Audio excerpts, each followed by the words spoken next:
Hello everyone, आज हम लोग देखने जा रहे हैं मिक्सर ग्राइंडर को कैसे रिपेयर किया जाता है विथ सर्किट डायग्राम के साथ।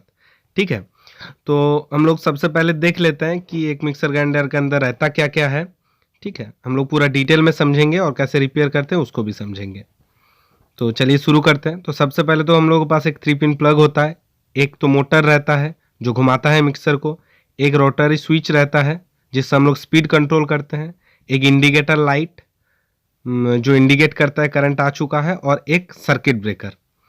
तो कनेक्शंस देख लेते हैं। 3 पिन प्लग में अर्थिंग का जो पॉइंट होता है वो सीधा आके हम लोगों का जो मोटर का बॉडी है उसके साथ कनेक्टेड रहता है। फिर आता है फेज। तो फेज डायरेक्ट रोटरी स्विच में एक कनेक्शन आता है और एक इंडिकेटर लाइट में चला जाता है, और यही फेज रोटरी स्विच से अलग अलग स्पीड के साथ, जैसे हाई स्पीड वाला हाई स्पीड बाइंड मतलब जो कॉयल रहता है उसके साथ कनेक्टेड होता है, एक मीडियम स्पीड होता है तो वो मीडियम स्पीड के कॉयल के साथ जुड़ा रहता है, और लो स्पीड का लो स्पीड बाइंडिंग के साथ जुड़ा रहता है। जो लोग काम करते हैं वो जो लोग जानते हैं कि ये मोटर का जो बाइंडिंग होता है इसमें 3 हाई स्पीड, मीडियम और लो स्पीड रहता है। अब आते हैं न्यूट्रल का बारी। तो न्यूट्रल डायरेक्टली आके सर्किट ब्रेकर में आता है, फिर सर्किट ब्रेकर के थ्रू मोटर में जाता है, और यही न्यूट्रल एक इंडिकेटर लाइट में भी जाता है। ऐसे पूरा जो हम लोगों का सर्किट है ये कंप्लीट होता है। तो ये सर्किट को अच्छे से आप लोग स्क्रीनशॉट वगैरह करके रख सकते हैं या फिर ड्राइंग करके भी रख सकते हैं। अब आते हैं रिपेयरिंग के बारे में। तो ये रिपेयरिंग करने से पहले ये जो डायग्राम हम दिए हैं इसको अच्छे से दिमाग में बैठा लीजिएगा।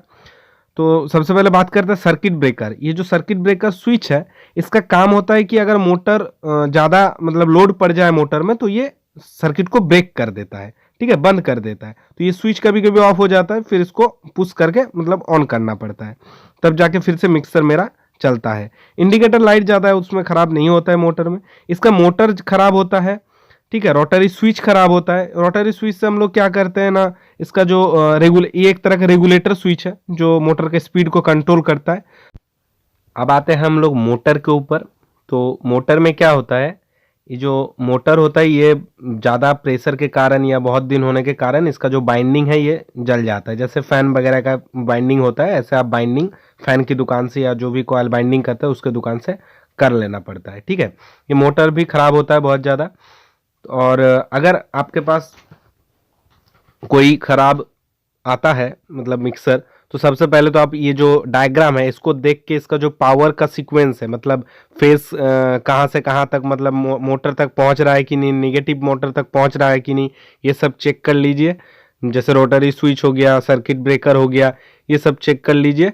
इसके बाद भी अगर काम नहीं कर रहा तो समझ जाइए मोटर जो है वो ख़राब। मोटर को आप मल्टीमीटर से भी चेक कर सकते हैं।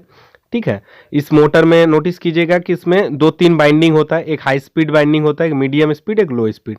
जो लोग काम करते हैं वो लोग जानते हैं, और जो लोग नए हैं वो इतना समझ लीजिए जैसे कि फ़ैन का हम लोगों का टेबल फैन जो होता है उसका 2-3 बाइंडिंग होता है मोटर में स्पीड को कंट्रोल करने के लिए, इसमें भी वैसा ही सेम रहता है। ठीक है, तो आगे का अगर आपका मोटर कभी ख़राब हो जाता है तो आप पूरा मोटर खरीद भी सकते हैं मिक्सर का, या फिर ये मोटर कोई भी फ़ैन जो मोटर बाइंडिंग करता है फ़ैन की दुकान में वहाँ पे जाके आप मोटर को बाइंडिंग करवा सकते हैं।